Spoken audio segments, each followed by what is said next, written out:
বন্ধুরা, সামনেই আসতে চলেছে মহালয়া। পিতৃপক্ষের অবসান হয়ে দেবী পক্ষের সূচনার এই মহালয়া তিথিতেই তর্পণ করে থাকেন অনেকেই। মহালয়ের অমাবস্যা তিথিতেই ঘটতে চলেছে এই বছরের শেষ সূর্যগ্রহণ। কবে পড়েছে 2024 সালের মহালয়া? এই বছরে মহালয়ার দিনেই রয়েছে কিন্তু দ্বিতীয় সূর্যগ্রহণ, অর্থাৎ গঙ্গা স্নান ও তর্পণ করা যাবে কি না এবং গঙ্গা স্নান ও তর্পণ করার শুভ সময়, অমাবস্যা তিথির পূর্ণাঙ্গ সময়সূচি। মহালয়া মানেই কিন্তু মহান যে আশ্রয় বা আলয়।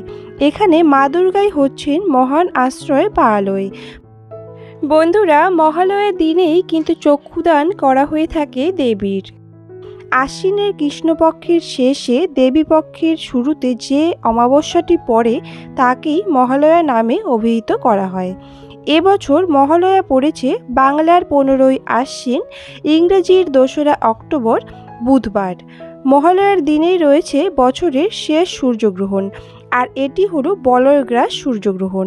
সূর্যগ্রহণ শুরু হবে 2রা অক্টোবর বুধবার রাত্রি 9:12 থেকে এবং সূর্যগ্রহণ শেষ হবে রাত্রি 3:17। এই সূর্যগ্রহণ স্থায়ী হবে 6 ঘন্টার। বন্ধুরা, যেহেতু গ্রহণ লাগছে রাত্রিবেলায় এবং শুরু শেষ রাত্রিতেই থাকছে, তাই আমাদের দেশে গ্রহণ দেখা যাবে না এবং গ্রহণের কুপ্রভাবও থাকবে না।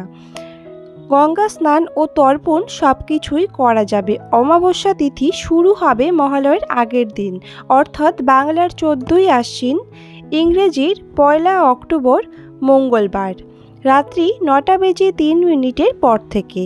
অমাবস্যা তিথি সমাপ্ত হবে বাংলার 15ই আশ্বিন, ইংরেজির 2রা অক্টোবর বুধবার রাত্রি 11:10। মহালয়ার দিনে গঙ্গা স্নানের শুভ সময় থাকবে বাংলার 15ই আশ্বিন, ইংরেজির 2রা অক্টোবর বুধবার সকাল 5:32 পর থেকে সন্ধে 7:24 পর্যন্ত। বন্ধুরা, তর্পণের শুভ সময় থাকছে বাংলার 15ই আশ্বিন, ইংরেজির 2রা অক্টোবর বুধবার সকাল 10:13 পর থেকে দুপুর 12:21 পর্যন্ত। বন্ধুরা, তর্পণ কথাটি এসেছে তৃপ কথাটি থেকে, আর এই তৃপ কথার অর্থ হলো সন্তুষ্ট করা। মৃত ব্যক্তির আত্মার শান্তির উদ্দেশ্যে তর্পণ করা হয়ে থাকে। সাধারণত তর্পণ করা হয় গঙ্গা নদীতে গিয়ে, কিন্তু যারা গঙ্গা নদীতে যেতে পারবেন না তারা বাড়ির পাশে পুকুর বা জলাশয়ে গিয়েও তর্পণ করতে পারবেন। তবে গঙ্গায় এই তর্পণ করা বিশেষ শুভ বলে মনে করা হয়। তবে পুকুর বা জলাশয়ে তর্পণ করলে অবশ্যই মনে রাখতে হবে 5 থেকে 6 ইঞ্চি উঁচু থেকে জলদান করতে হবে এবং জলদান করার সময় সেই জল যেন বৃষ্টির জলের সঙ্গে না মেশে। বৃষ্টি হলে ছাতা মাথায় দিয়ে জলদান করবেন।